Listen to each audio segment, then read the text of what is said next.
Yo, what is up guys, Stelboy here, aka Blue Collar Sports TV. Hopefully you guys are doing well. If you're new here, smash that like, hit subscribe, all of that good stuff. So the last couple of weeks or so in boxing, they've been relatively quiet, and this weekend is no different. The main card of interest, I guess I'd say, although I'm not really all that interested in this card, would be a card headlined by Jaron Ennis versus Chukhadzhian 2.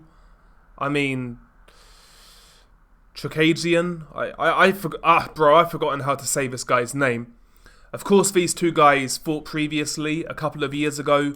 Jaron Ennis winning a 12-round unanimous decision back then. That was for the interim IBF title back in 2023. This is obviously now for the full version of the IBF title held by Jaron Ennis. And it's a rematch that nobody asked for. First time around, it went the distance, but Ennis basically won every single round. Karen is what we'll call him. Didn't come to fight. You know, he was there to survive, quite frankly. Didn't really show the necessary ambition. Showed that he would be a good sparring partner, you know, a good training partner to get yourself ready for a big fight, but he showed in that bout with Ennis that he didn't really belong at that level. He was there really to make up the numbers. Since that defeat to Ennis back in January of 2023, he's come back and he's won a few fights. He's won 3 fights. He beat a guy who was 29-7 in an 8-rounder. He beat a guy called Pietro Rossetti in a 12-rounder. He actually stopped him. And he also beat a guy called Harry Scarf, who is a UK fighter, a domestic fighter in the UK. Harry Scarf was 12-2 going into that fight, and it was an IBF eliminator.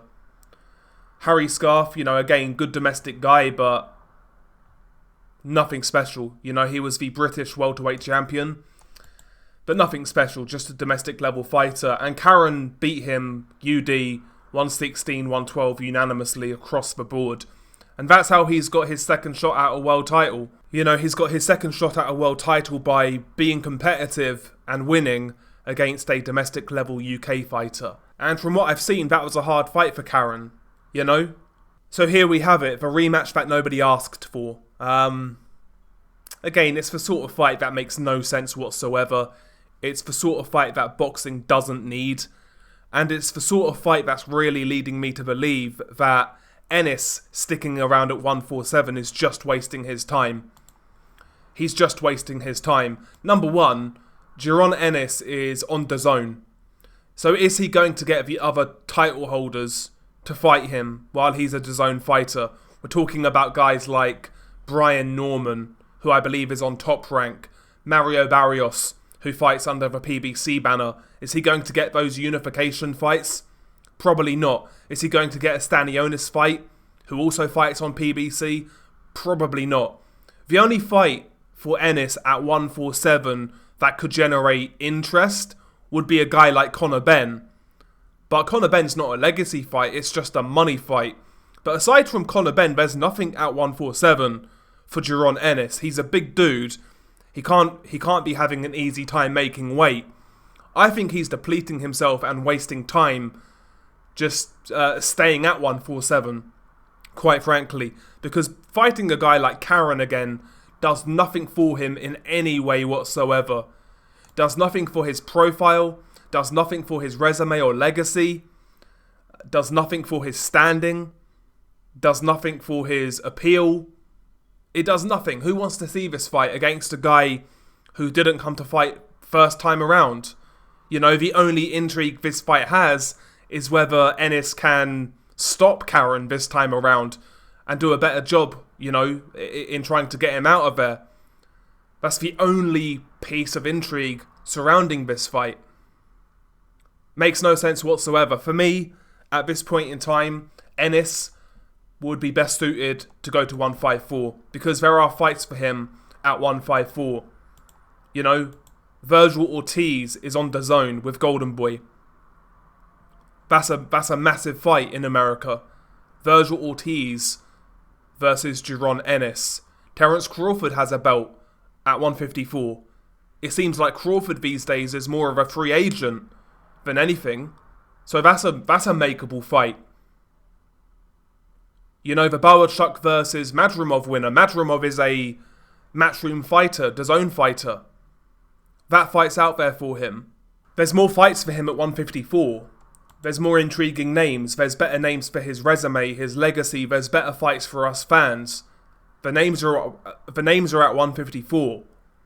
You know, this fight with Karen it just seems like a complete waste of time. It seems like a complete waste of time. And I have to be honest, the whole card is pretty shitty, quite frankly. Aside from the main event, which I believe is Ennis versus Karen, you have Jesse Rodriguez. He's fighting a guy called Pedro Guevara, defending his WBC super flyweight title. I like Jesse Rodriguez, as do most people. Fun fighter, talented. But again, you know, another random ass mandatory, I believe. Pedro Guevara, decent fighter. He is actually coming off a good win over Andrew Maloney, but Pedro Guevara has been around a long, long time. He fought for a world title back in like 2012, 2013. I think against John Rio Casimiro. I remember seeing that fight. Let me have a look on BoxRec. Be a BoxRec warrior. When was that fight? 2012.